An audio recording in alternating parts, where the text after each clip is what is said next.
Almost 2 years ago, a very similar group sat around this table and asked the question, should the city of Fort Collins be given the legal right to investigate the possibilities of city-owned or city-partnered high-speed broadband internet services? Since that program, voters in Fort Collins, Loveland, Estes Park, Larimer County, and other cities and counties across the state have said yes, our cities and counties should have that power. The city of Fort Collins now, after nearly 2 years of investigation, faces a decision how to approach ensuring that residents and businesses in Fort Collins have the latest broadband capabilities. The city has stated that its goals in this program are to provide underground fiber to all premises throughout the growth management area, competitive prices at $70 or less per month, as well as an affordable tier, a timely, hopefully within 5 years, implementation of a program. Is the right path a city-owned utility or a partnership with a commercial enterprise? Or do we do nothing and wait for our existing commercial providers to speed up?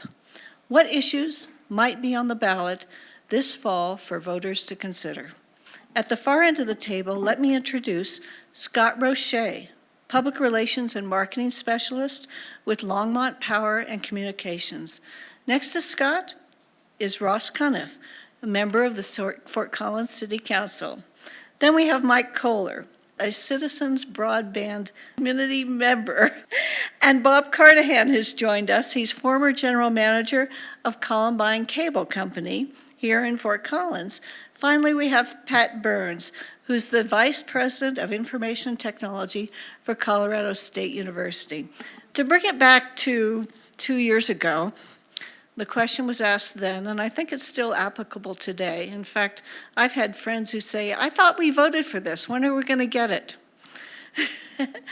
And there was a lot of confusion then about what the ballot issue was and why we're still talking about it.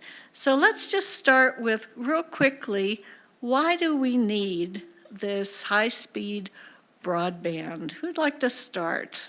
Ross, go ahead. Well, thank you.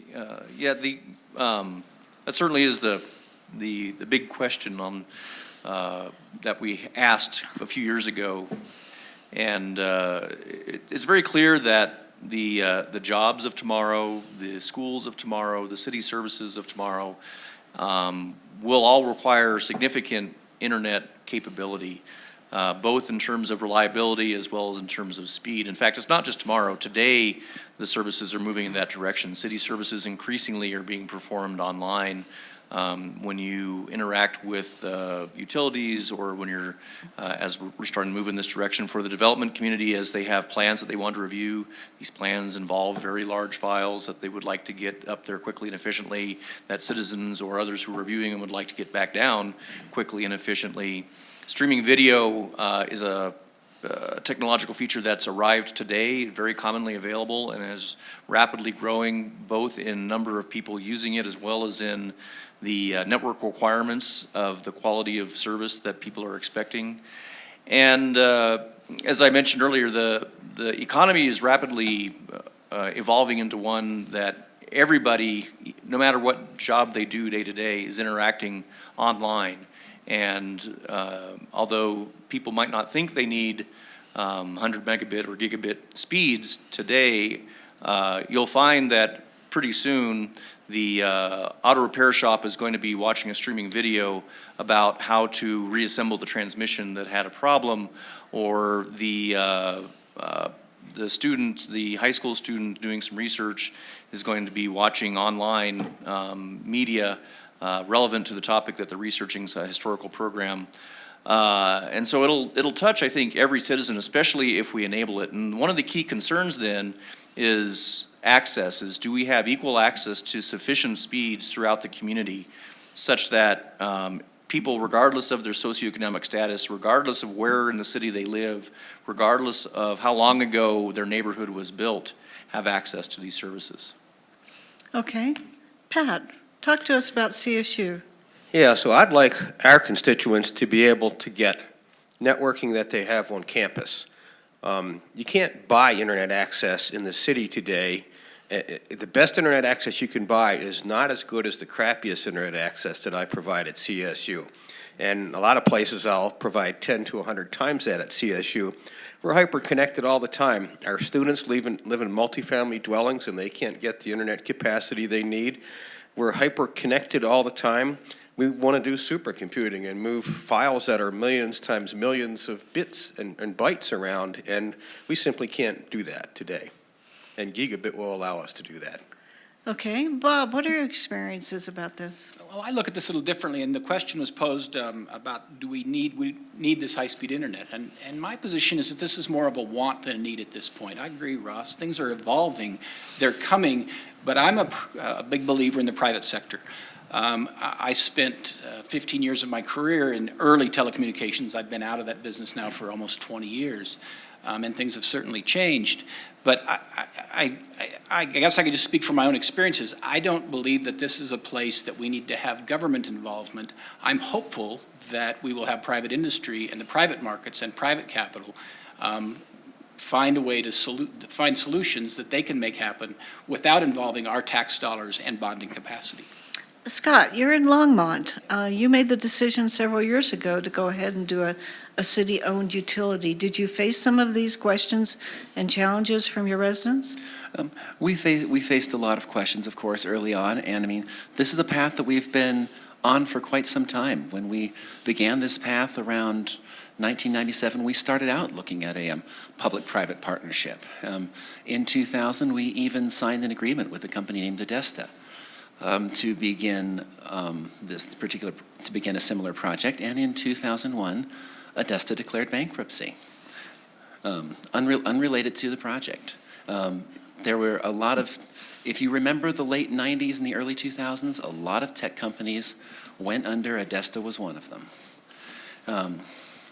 We spent a lot of time looking for another private partner.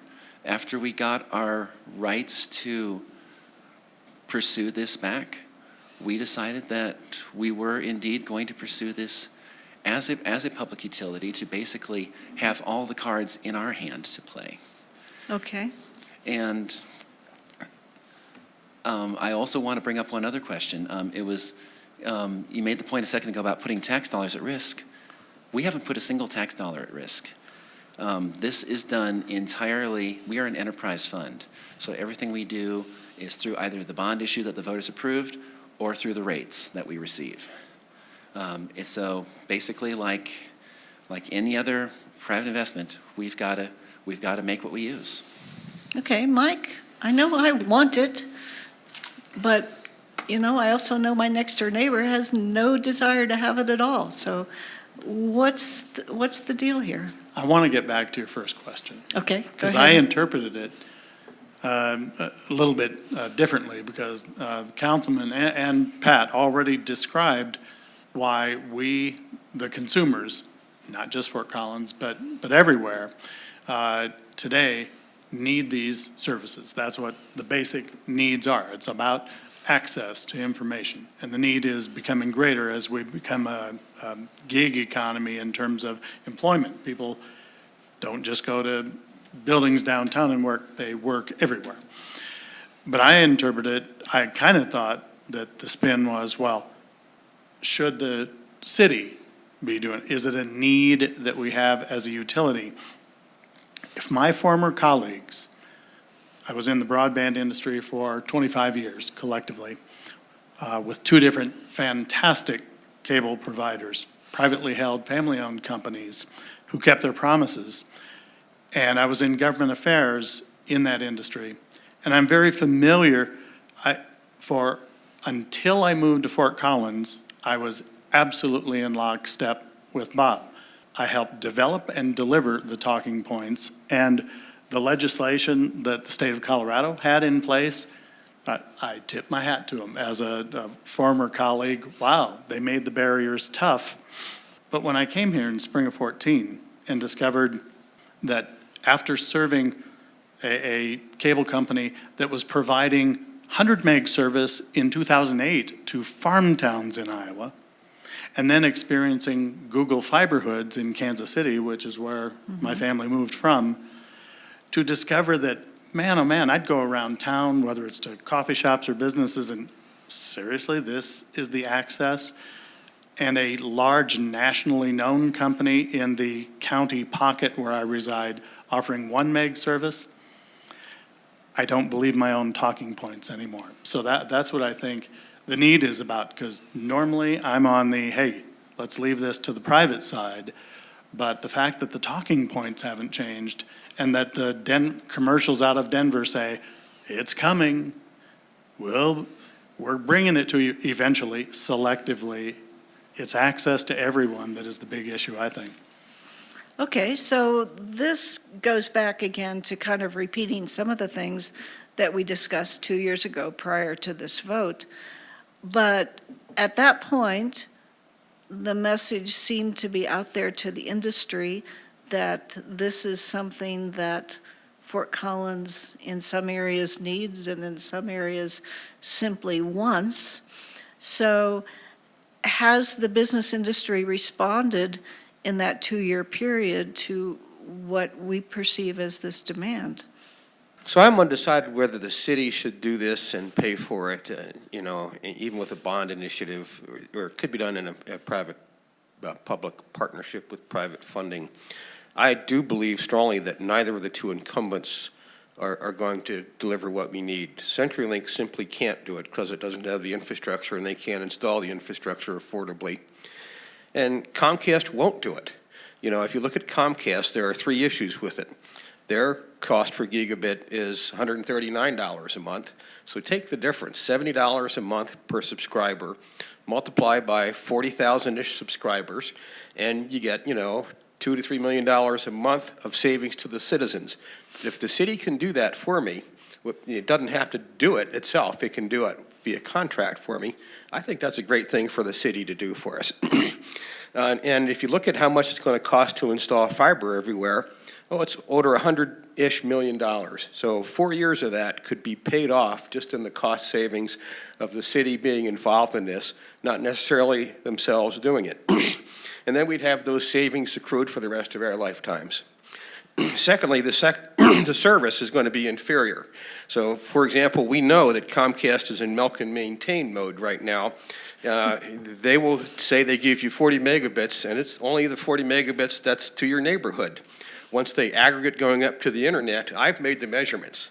And I've made the measurements over time and repeatedly. They just don't deliver the capacity to and from the internet that we need.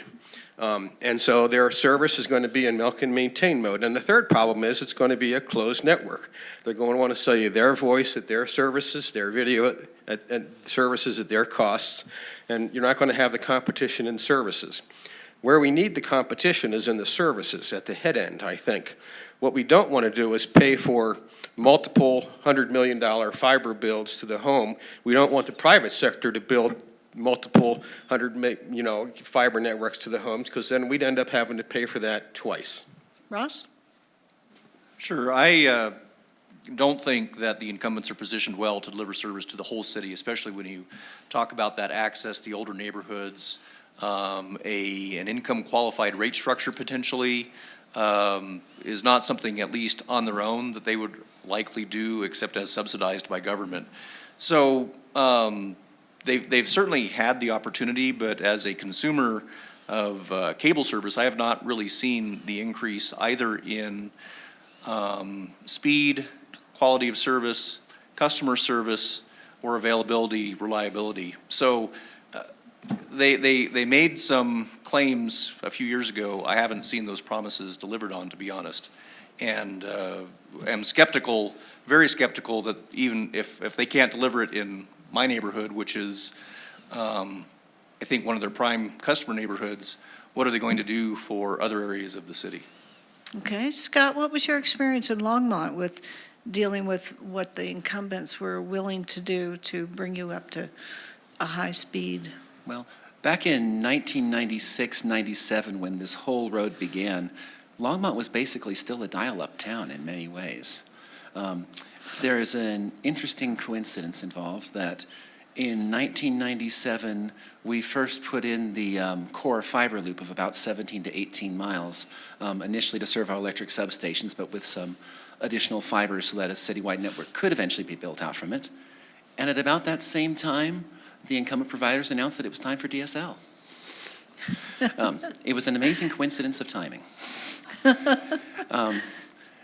And honestly, as we've built this out, our interest has been in creating something that's high quality, high speed, high reliability, that increases the choices that a Longmont resident has to them. And an interesting side effect is that I think this has actually made Longmont's broadband services more competitive, in that I know that the incumbent providers have upped their game as we've built ourselves out. And our community has been given a lot to choose from, and a lot of them are choosing us, and I'm proud of that. Bob, what's your opinion about the city becoming a competitor in a business environment? Well, just back to something I think you mentioned, Pat, I don't think it's fair of us to speak for or against any of the incumbent operators. They have business decisions to make. Yeah, absolutely. They have banks and shareholders and loan covenants, return on investment. They have a lot of things they have to address, and I'm certainly not prepared. I don't think any of us can speak for any of those operators. I don't want this to become an incumbent operator bashing. That's been one of my concerns for the last, I think, 2 years, Ross, since I think this has become public maybe. But again, I go back to my opening statements. I think about the technology changes that have taken place. When I first got in the cable television business in 1982, Mike, you can attest to this, our technology at that time to bring in satellite signals was a 10-meter dish, 30 feet across. Think about the size of that thing, and that was state-of-the-art. And we had one of the biggest ones in my town that I worked in at that time. They slowly worked down to 10 feet across.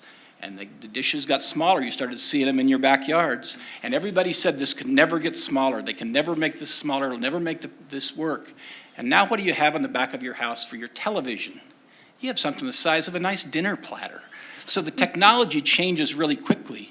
And my concern, to answer your question, Mary, is I don't want our tax dollars, our bonding capacity as taxpayers, Scott, which impacts our utilities' ability to bond, involved in a technology and an industry that changes so fast, has high technology turnover, highly competitive, and high risk. I just don't think that that's where we belong. Should we encourage development by talking to others, by making it easier for our existing businesses or new businesses to come here? Sure, absolutely.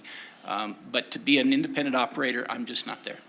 And if I can add one thing, as you've mentioned, we pursued the Holy Public Partnership, the Holy Public Path. I am not saying that this is the path that everybody needs to take. Every community has its own challenges, every community has its own qualities, its own benefits, and needs to do its own homework to see which path is best for it.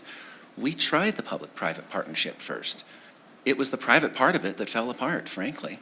We tried looking to see what the private sector was going to provide for us. We decided we wanted it sooner than they were willing to give us.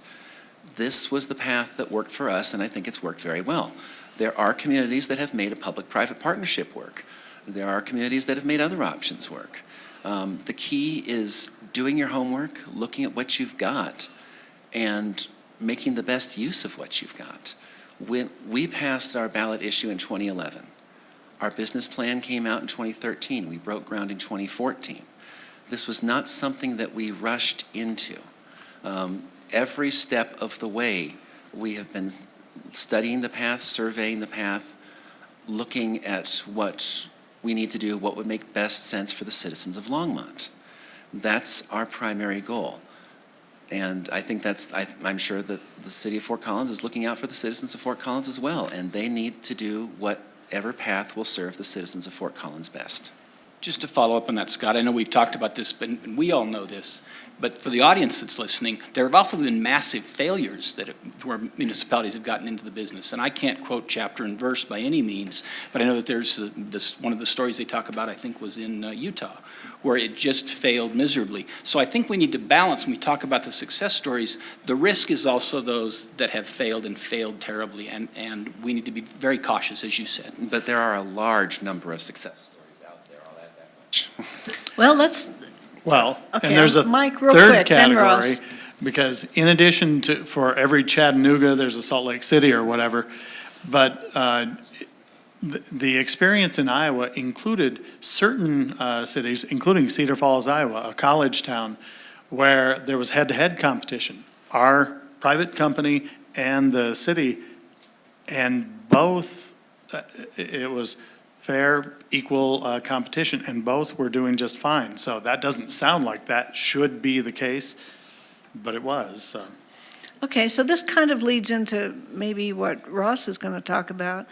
And what has the city been up to in terms of investigating possibilities over the last 2 years?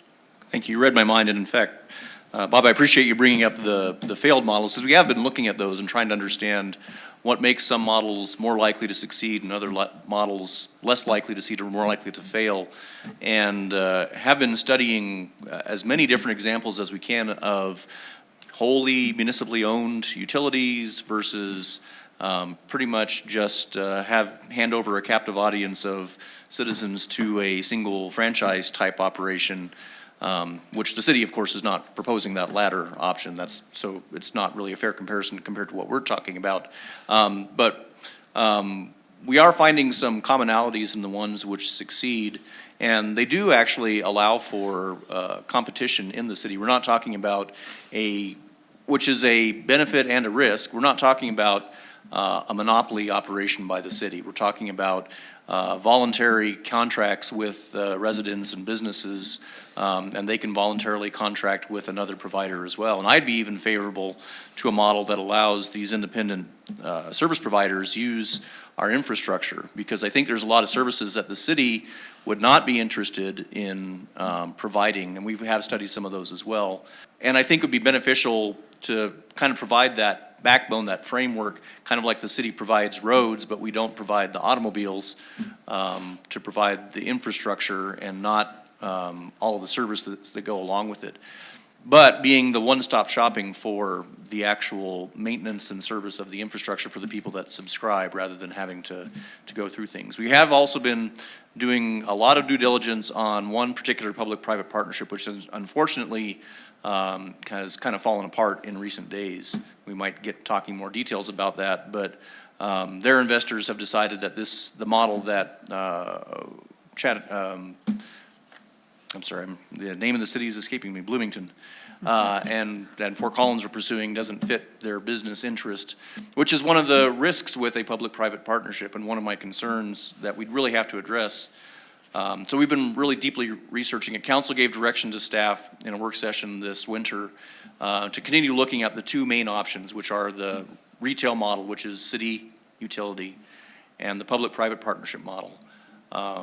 We've gotten significant feedback during all this time since the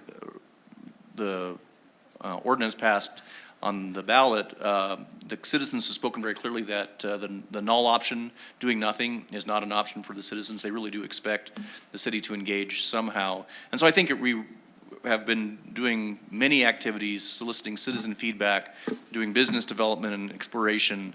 One of the things that council directed that I think we haven't quite finished doing yet is to bring some more experience, regardless of whether we do a public-private partnership or a retail model, some more business experience in operating network infrastructure, so that we can more fairly assess what some of the risks are and what some of the opportunities are. Our utilities do a fantastic job of customer service, but they don't have to market electricity, right? So interestingly, back in the 1920s, 1930s, municipalities did have to market their electricity versus a private electricity. And in fact, it was a campaign speech that Franklin Roosevelt gave in 1932 that talked about how, this is talking about municipal electricity, but I think it really speaks to me about what we should be doing with municipal broadband as well.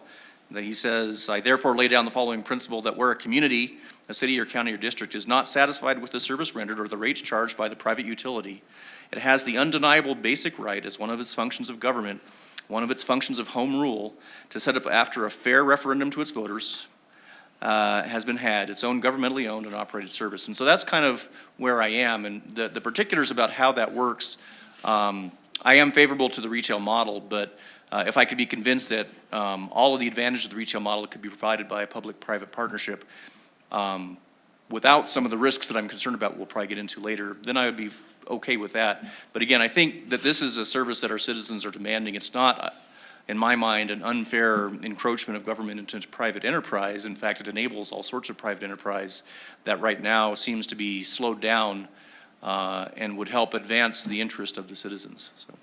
So I'm on the Citizens, or the Fort Collins Broadband Committee. I know they've asked Comcast a couple times to write us a letter and tell us you'll do this at prices we want, and they haven't gotten that forthcoming. And so, you know, this is what's called a disruptive technology. Disruptive technologies are both better and cheaper. Google introduced this in Kansas City. We know how to do this where it will work today. We can build out in fiber hoods where there's enough subscribers, we're guaranteed not to lose money. We know how to do this today. We can do it so it will work. You know, the Comcast story I have to tell, I've got a couple actually, but I was one of their subscribers. No, we agreed we weren't Okay, going to never bash mind. this. Okay, done. I do have a question, though, Yes. about the public-private partnership models. I apologize if I missed coverage of this, but was it ever on the table, or would it be now, to invest in the infrastructure but lease the capacity out to, because I don't want to just bash the incumbents, but the incumbents or anyone possibly could lease capacity? Yeah, I'd be interested too. I didn't know that was on the table. One version of that was investigated somewhat. They called that the wholesale model, and for them, it was strictly building out the fiber and not doing any of the operations, including the network switching or the metering or the customer service or the hardly anything other than just the fiber. That model has failed spectacularly in a few cities. And so that's why we're not favorable towards that one specific. That said, I think there is probably a hybrid model that we could be open to, which does, as I was alluding to from what I've read, and in fact, which Axia was advertising as part of their model, would allow a Comcast or a Verizon or another network provider to use our infrastructure to help provide services to their subscribers. I think that could provide benefits both to the city utility from a revenue stream perspective, as well as to the citizens who wish to have some different kinds of services than what the city is providing. Ross, the city went out for RFI, request for interest, I believe. And I understand 9 companies responded to that request. Can you talk a little bit about what kinds of things the city was asking of these companies and why you settled on looking more closely at this one company, Axia?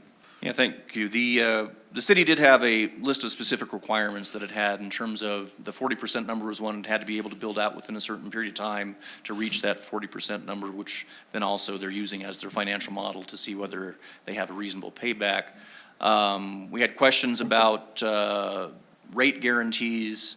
We had questions about length of contract guarantees and right of first refusal if they decided to get out of the business. I don't have the complete list off the top of my head, but those are the types of things that they were asking, and that's what quickly winnowed out everybody except for Axia.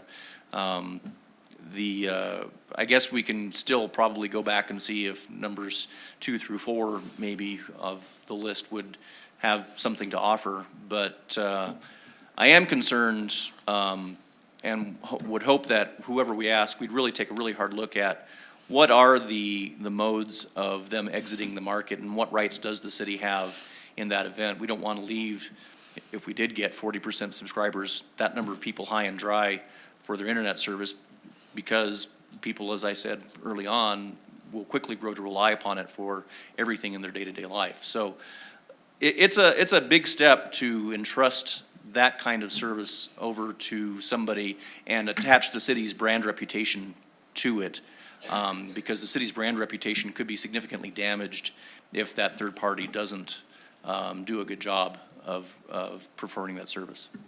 I'm glad you brought up the issue of Axia, Ross. I heard a presentation from them as well, and this was the company that the city finally chose to negotiate, to talk to. There really was, I don't think it got to negotiations.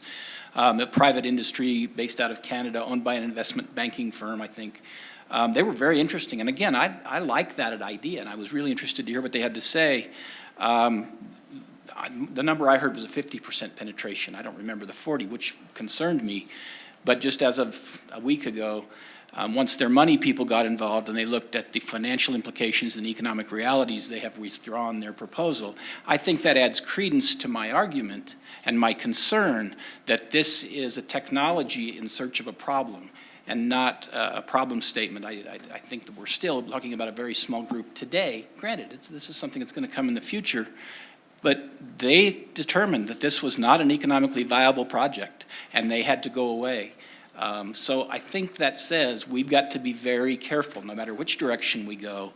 I had the same concerns that you did, Ross. What happens if they decide to pull out and right back in it? Could we have one of our incumbent operators, another big multinational company like Mike and I have worked for, and we're right back where we are today, dealing with a nameless, faceless corporation, as you're concerned about, Pat. It's very concerning. So it's interesting. I'm glad that we went down that path, and I think it was a really good exercise. One other question for you, Ross. Were any of our incumbents included in the groups that responded? I believe we asked them. I don't think any of them responded to the RFI, at least. I can't remember all the specific details, but none of them responded in the form that we felt was worth following up on to the level of detail that we did with Axia. Okay. So I'm guessing that market penetration is one of the key areas that will lead to success of this. Can I start with Scott and say, what were your initial goals and your initial forecasts? When we put together our business plan in 2013, we were expecting that we forecast that to make this work, after about 5 years, we would need to have a take rate of about 37%. We are currently in our 3rd year of operation. We have a take rate of about 51% in the areas that we serve. And we currently serve most of Longmont. We're due to finish building out the network this summer. So how did this go to our expectations? Well beyond them. On the very first day that we took consumers onto the network, November of 2014, we had a call center that could barely get away from the telephone. Our general manager that day said that he had had 2 nightmares, that either nobody would want this service or that everybody would want this service, and that of the 2, he was glad he had number 2. Any comments? Ross, what do you think Fort Collins needs? Well, we have been modeling the 40% take rate, partly based on Longmont's experience and partly based on other municipalities. And a lot of that just has to do with looking at the amount of money to be invested to build out that fiber network and a reasonable amount of time to pay that bond back, 10 to 15-year payback time frame. So that's where you get to the number of subscribers and the penetration rate. We're hopeful that we would get more, but we're not planning on getting more. And we're trying to design it, whatever option we choose, in such a way to hit at least that 40% number, with the capacity, of course, if called upon, to build out to the entire population. Bob, you're familiar with some of the cities that have failed. Has penetration rate been a factor in these? You know, I can't speak to that. I don't know the details of what has happened. I know that when I heard Axia speak, I think that they talked to us and said that they were looking for a 50% take rate. Well, that only leaves 50% of the community, and not everybody would subscribe. By default, somebody's going to hurt. I heard one of the city staff early in this process say, well, even if they only have to have 40%, that only takes away, maximum, maybe 20% from each person, they'll survive. We don't know what their fixed cost structure is. We don't know what their borrowing base requirements are. And so to assume that they'll survive is, I think, a reach. I'm really glad to hear, Mike, that you found a place where we were able to have an overbuild situation and both were able to survive. But this is a highly capital-intense business. I know I've said that a dozen times, but there's only so much money out there to support the capital infrastructure.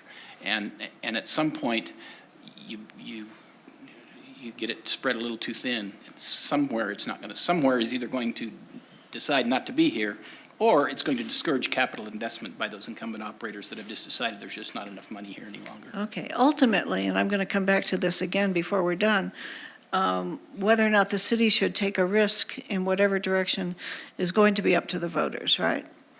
So let's talk a little bit about what you see as the current climate among citizens. You're a member of the Citizen Advisory Committee. Let's start with that group and see what they're saying, and then maybe Ross can fill us in on what they heard in the public outreach groups. I'm glad I get to speak, because the last time I was in the industry was 2010, okay? And so now, gee, I'm a private citizen, I'm a non-combatant, except as a private citizen trying to deal with cable companies that are a little different than what I was used to. I've been a little bit of a combatant on the service side. Service is a huge deal, and I would caution the city. I'm not sure where the responsibilities are going to lie, like in the third-party model, who handles the service part, but I will just let you know this caution, that the former Bell companies discovered when they were allowed to, get into cable and they thought they would clean cable's clock. Then they found out, oh, you mean you have to get a little bit grimy and actually deal with these people? Because in utility mode, when your power is out, what do? We look out the window, yeah, the neighbors are out too. You make the call, then we wait, and we're patient. When your entertainment and information is out, you are on the phone in a hot minute, and you are not happy, and you're hostile. I mean, it's an emotional thing that utilities aren't, and so that little piece is pretty critical. But I want to return, now that I'm on the private life side, to the access point, that I think that an element of this is more access, and so whatever it takes to really make that happen, because the higher speeds, not everybody is a gamer, or in businesses with huge files and all that, but more and more people are working out of home, and smaller businesses need access. And so I just think access and service are two big issues not to overlook. And even with the, and I'm glad you mentioned that, not everybody is a gamer and so on. Even with each individual piece, even if that can be managed, there are so many pieces these days. It's not just the teenage gamer in the room upstairs. It's the teenage gamer while the parents are watching the movie downstairs, while his sister is downloading her homework from the school district, while the young one is talking to grandma over Skype. And it all adds up. And the great thing about a high-capacity, high-speed network like this is you can start to get the reliability of a utility. When you walk in the room after a hard day's work and you turn on the hall light, you don't have to worry that your microwave and your TV are suddenly going to go down. You know that the electric service is there to support what you need. I can appreciate that. I do a lot of graphics as a consultant and with the league, and I kind of have a feeling that when my husband complains that his internet has been slow, that it's my fault. Yeah. I know we have a question in the audience. Hi, I'm Sue Ellen Markey from the League, and I would just like a clarification. When you talk about these penetration rates, and it's 30%, 40%, 50%, are you referring to people who are already subscribers to utilities? Are you talking about everybody who is a potential subscriber? What's that base for these percentages? And I want to add to that, if I'm correct, whatever comes out of this round of discussions and ultimately voting would include the urban growth area.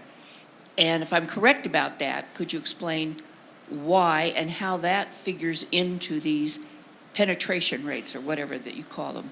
So generally, we're talking about premises, households, businesses, any place Apartments. that would be a recipient of electric service. Anybody that has an electric meter would be a premises that we're talking about getting 40% of those. And so that's households, that's small businesses, includes large businesses, but large businesses typically already have their own solution, and we're not expecting that necessarily should factor into our decision. They'd certainly be welcome to use our service, but they also have their own.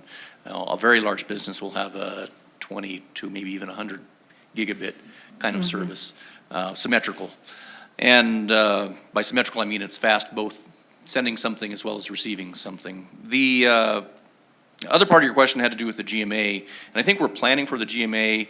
I'm not completely clear whether we will be allowed to extend service beyond the current boundaries of the electric utility, especially given that the model that we're pursuing right now, if we go retail, would be for this to be a department of the electric utility. So it would be the potential to build out into the GMA, but I don't think that we would start beyond the electric utility boundaries because of various service agreements that we have, electric utility-wise, with Excel, with PVREA, and other electric providers. So I want to clarify that. I'm pretty sure, relatively sure, we're talking about electric utility boundaries, which are pretty close to the city limits. In our case, our next light boundaries right now, this is a citywide build-out within the Longmont city limits. We do, under the ballot issue, have the authority to build out throughout Longmont Power and Communications territory. We're taking the city first, and then we're going to go in discussions about how to approach the rest of it. Okay. Back to citizen input. Can you talk to us a little bit, Ross, about what kind of feedback you've gotten from citizen groups and what are their concerns and desires?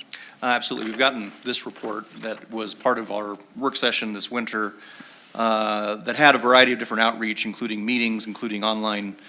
They're called polls. I don't think of them exactly as polls. They're ways for people to give their feedback, I guess. So, yeah, the survey is a better word than a poll. It's not a statistically valid poll. What we find is that people have very clearly told us again that do nothing, and it's probably going to be hard to see this, but the big bars over here is where most of the respondents are, and it says absolutely not supportive. So our community does not support really do nothing as an option. The only one that stands out otherwise, though, is the retail model, where the city is the utility provider, and the bars are on the other end, which is very, very supportive. It's two superlatives. And the rest of them are kind of in between, kind of half and half, somewhat supportive. But those are kind of the two extremes, are the retail model and the don't do nothing, right? Do nothing is not an option. The other thing that we find, you mentioned earlier, why haven't we done it already? That's kind of the sentiment. They thought, the citizens typically felt that they have voted on this already. Why don't they have their service? And of course, the city needs to do a better job of explaining. We are pretty much asking the question if we can keep asking the question. Because we will have to ask, there's two things specifically. Our charter, if we go with the retail model, our charter very specifically says what our utilities are. And so we have to ask the voters of Fort Collins if they will allow us to include internet service in our portfolio of utilities. And so that's one election that would have to be had, in my mind, and I think in most people's mind, that would have to be had regardless of whether we go retail or public-private partnership, because one of the key components of public-private partnership is the right of first refusal. If they go out of business, the city would like to pick up the business, and we don't want to have to wait until we have a good election cycle, 3 months to conduct a special election, or even worse, 6 months to the next regular election. So that, I think, we're likely, at least I would support asking that question regardless of which model we move forward. Can the city authorize the construction of this additional utility area? The other question that we have to ask if we're going to go with a retail model, we've talked a lot about bonds. The city has to be authorized explicitly by the voters to issue bonds for borrowing money to pay for the building of the network. The question then comes up, how do you structure right of first refusal? Should you still get pre-authorized to issue bonds or not? I think that's a little hazy right now, but there's going to, I think, that we will have to ask the voters at least one more question, if not two more questions, and I think we should ask them some of these, at least the shall we do an additional utility question sooner rather than later, because it's kind of the enabling question for almost anything else that we do beyond just trying further to get the incumbents to increase their level of service. Boy, I think the confusion could just continue to mount if on the ballot this fall there's a question, should the city add this to the utility? And then people are going to say, oh, good, now we're going to do it. Right. So is there a possibility that they'll both be on the ballot this fall? I would hope so, actually, that my preference would be for us to move the retail model forward. Having authorization for the retail model in the terms of those two ballot questions doesn't necessarily preclude another option in my mind, but I think it's very necessary flexibility for the city to be able to provide that service in one form or another. And because without, in my mind, without both of them, we don't really have a good capability to provide, again, anything more than just trying further to get the incumbent providers to do more. Okay, so right now, we're looking at possible ballot issues for the fall. One is adding broadband as a utility. The second one is how do we do it? The second one is authorization to borrow money. Authorization to borrow money. Okay. So let's make sure that we kind of compact the risks and the benefits real clearly on these issues for the voters. Is that a fair place to go next? Who would like to start? Where shall we, yeah, go ahead. I guess just, and again, not being a technologist and being concerned about the economics of it, early on in this process, maybe in the last 8 months, we talked about what that bonding would cost us, what the bond would look like in the way of dollars, and what that would do to impact the rest of our utilities' ability to bond.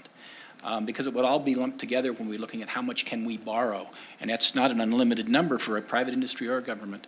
And the concern that I had at that time, and I don't know if this is still these are still the numbers, that pushed our bonding capacity really high.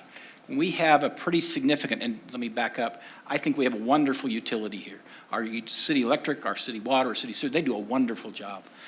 But they also have some pretty significant capital replacement needs coming up with water lines and sewer lines. And as we look at this bonding, before I'm ready to jump on board with that, how are we going to fund the replacement of our existing water infrastructure that's failing, our wastewater infrastructure that's failing and aging? There's no surprise. I think that's one of the risks that we talk about, Mary, is when is enough enough, and when are we going to handcuff ourselves from being able to do what I consider to be part of our basic services. So which you're is our saying that this utilities. could overextend the city's resources? My concern is that we could overextend it. I think that's a big question. Okay, Ross? And I think that's a fair question to ask. We have been asking that question, though, because we've had some discussions when the utility rates were discussed this fall about the need, which is maybe where you heard some of the things that we need to do in the water utility and the wastewater utility. And so I think we're being very deliberate about trying to understand what the portfolio of bonding that we would have to do is. If I thought that we weren't going to be able to provide basic service to the city, I wouldn't vote to move forward with a bond for internet, because as essential as I think it is to a 21st century economy, it is still, in my mind, a notch below providing safe, clean water and safe disposal of sewage.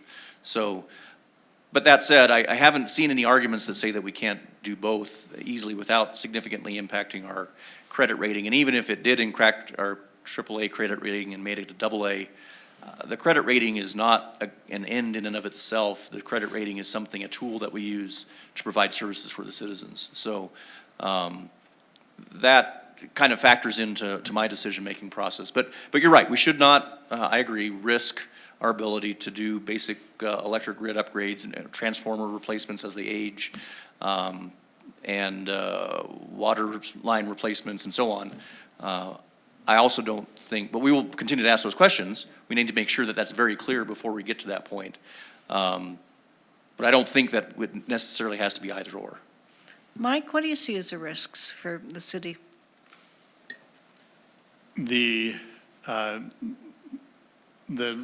What you just heard here is the polite version of what the parties will be saying from marketing their respective platforms when the issue comes up for vote. The terms will be a little more blunt and to the point about the financial risks will be thrown at the city, and the city's counter should be the need to be, in terms of economic development, 21st century in terms of the need for speed, because it is a notch below drinking water, maybe only half a notch. If you ask some people, they'll pay for the internet before other services. Maybe that water looks a little dank. And so it's going to get interesting. I think the rhetoric won't be quite as polite, perhaps. Well, it's a huge responsibility for the citizens to take on, because that's really who has to make that final decision. Pat? So I just want to point out that we shouldn't think about this just as a cost. It's an asset that the city owns. And, you know, it does increase the value of the city and the property of the city. It does increase the value of the households too. And I think as we head toward the future of the internet and 5G comes along and driverless cars come along, we're going to need to have fiber, you know, basically to every light pole in the city. Yeah, down the middle of the road so I can charge my electric car. Well, you know, at least you can transfer the information you need. And, you know, there's a possibility for the city to get some revenue from sources like that. The 5G higher speeds are going to require micro cells and a lot more points of presence. So there's this concept, we're not just spending money, we're purchasing an asset. So you, if I go back to asking you what the risks are, what would you say? Well, you know, so the question I have, it is a significant investment in bonds for the city. Number one, can the city afford it?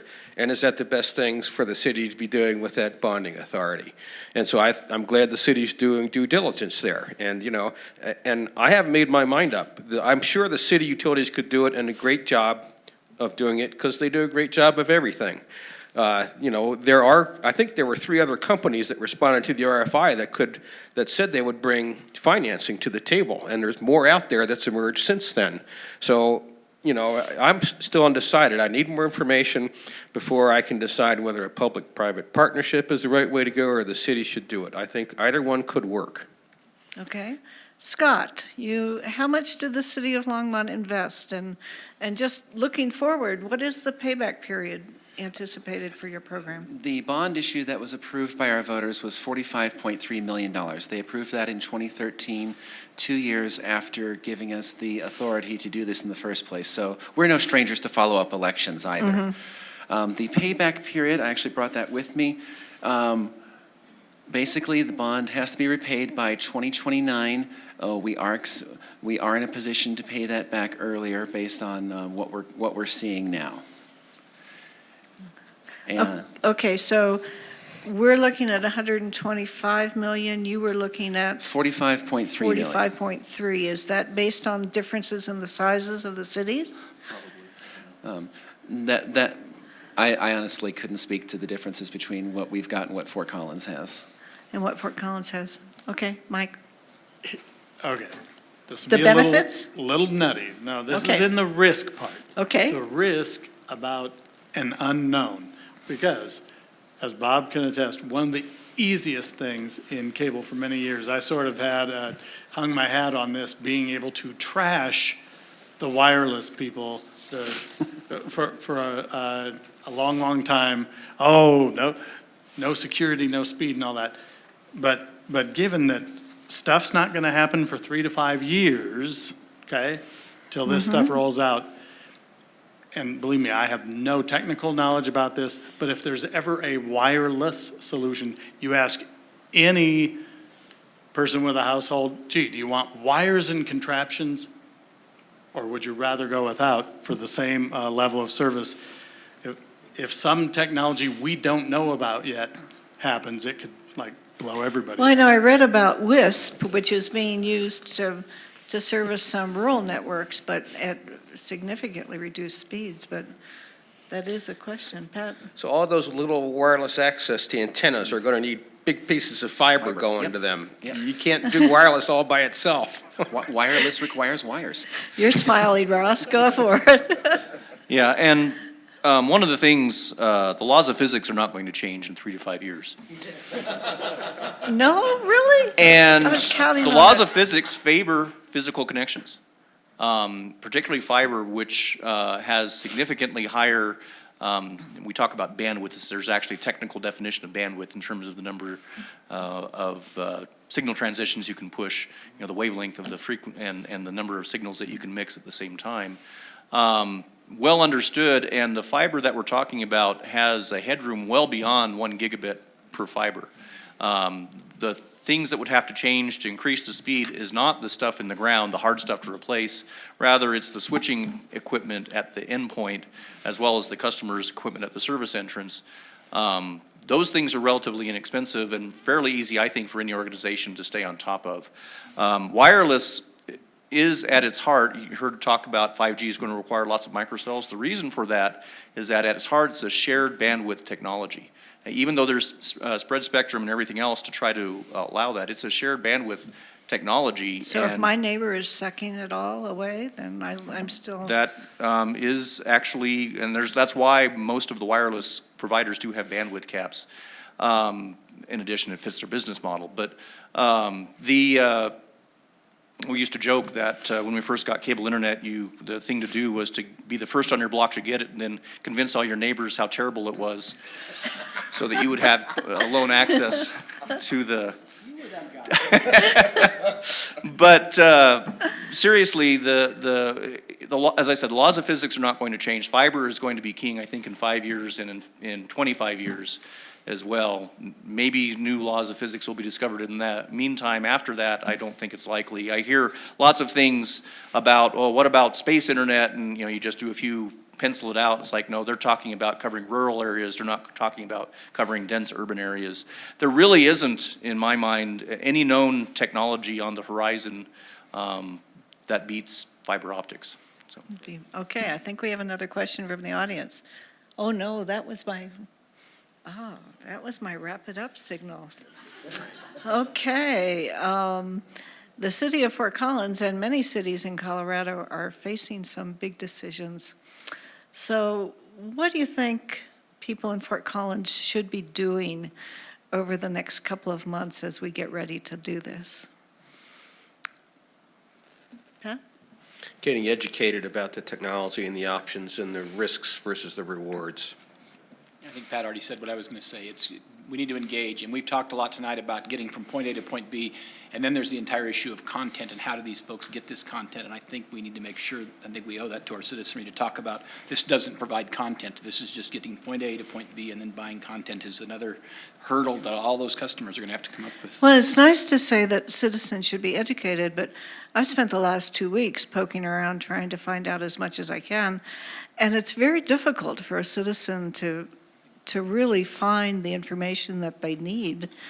Mike? One thing would be assertive and press on, play them against each other. It's a more competitive marketplace these days. Leverage the power you have as a consumer. Ross? Well, I think engage, and some specific things to engage in. We have a city council work session on May 9th, and so if people have opinions that would like to share with us, send us emails, give us phone calls, and watch the work session so you can see how the discussion goes. And then after that, depending on how that goes, we'll have July 11th, another follow-up work session leading up to the possibility of a summer July 18th, August 15th ballot setting meeting. During all those times, there will be times for citizens to interact. And I think also the citizens should demand that the city help more. You said the city does a good job at everything it does. I think we can do a better job at outreach and providing information for the citizens for them to help make this decision and help council makes this decision in advance of asking them the big question. Thank you, and I hope you'll let the League of Women Voters know how we can help educate the public on the issue. Scott? I'm going to have to reinforce what everybody else said here. We spent a lot of time providing information to the voters before the 2011 ballot issue, before the 2013 bond issue vote, and we've spent a lot of time providing information since. This is a course of study that is not going to slow down anytime soon. But ask for information, study the information, look at the cities that are already doing this and see what you can learn from their examples. Ask the people here how those examples compare to this. We started with study. We're going to end with study. Can we steal your information? I think Longmont will let us do that. We provide an awful lot on our website. Okay. longmontcolorado.gov/nextlight. I'd like to say thank you very much to our panelists and our studio audience.